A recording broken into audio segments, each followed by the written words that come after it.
Hi guys! For today's video ay pupunta tayo sa Paris Baguette.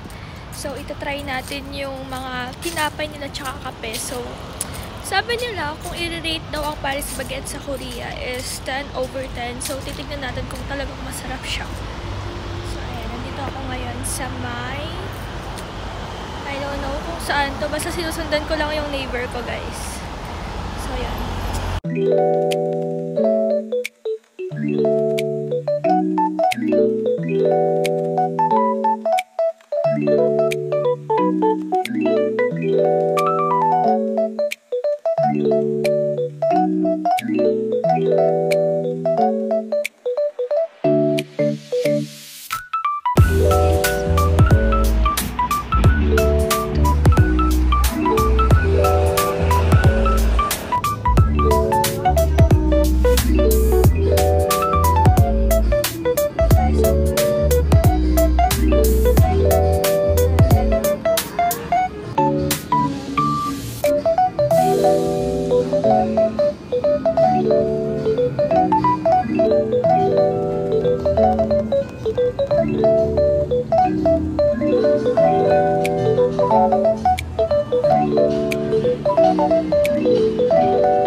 Hi guys, so i-rate ko yung Paris Baguette.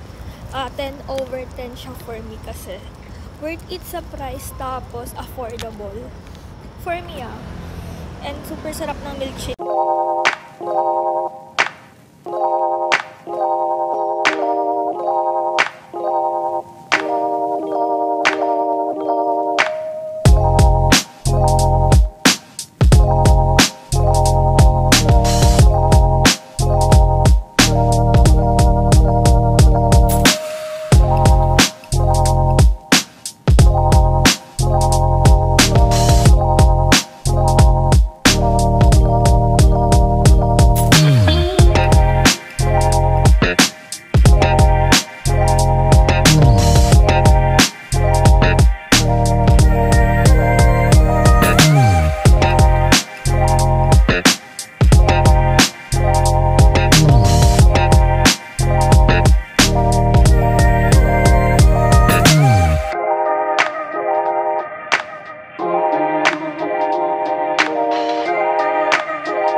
Kasi ayoko nang mabudol dahil laki na lang nagagastos ko per day. Kaya hanggang window shopping muna tayo. Super lamig kung nakikita nyo, ka-fog. 5 degree. Yeah. Pero malamig na yun kasi hindi naman ako sanay sa malamig na klima. Yeah, so ayan. Walk trip na naman. So actually this is my first vlog pero parang it's not giving, but yeah, I trying my best. Kasi dati ko pa talaga gustong mag-vlog, but wala akong time. And ngayon, nabakasyon ako. And, yun, it's not giving pa, pero I did my best. But yeah, this is a day in my life here in Korea. Super na-homesick ako actually. Kasi wala na naman akong friends here, but yeah. Ganun ang life.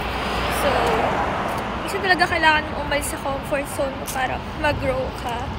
Kaya yun, take lang ng risk. para in the end of the day, wala tayong multo sa buhay. Like, sana pala ginawa ko na yung mga ganito, ganyan. So, habang bata ka pa, gawin mo lahat ng mga bagay na gusto mong gawin sa buhay mo. Para no more regrets. YOLO, you only live once. So, do whatever you want as long as happy ka and wala ka natak ibang. So, this vlog is my first vlog. Actually, nangangapa pa ako kung paano ko siya gagawin or sisimulan. But yeah, sana ma-appreciate niyo yung pag-edit ko. Thank you guys for watching this vlog. I hope na nagustuhan niyo tong video ko. And ayun, sinagan pa tayo ng ilaw ng sasakyan. So, thank you for watching guys. Bye!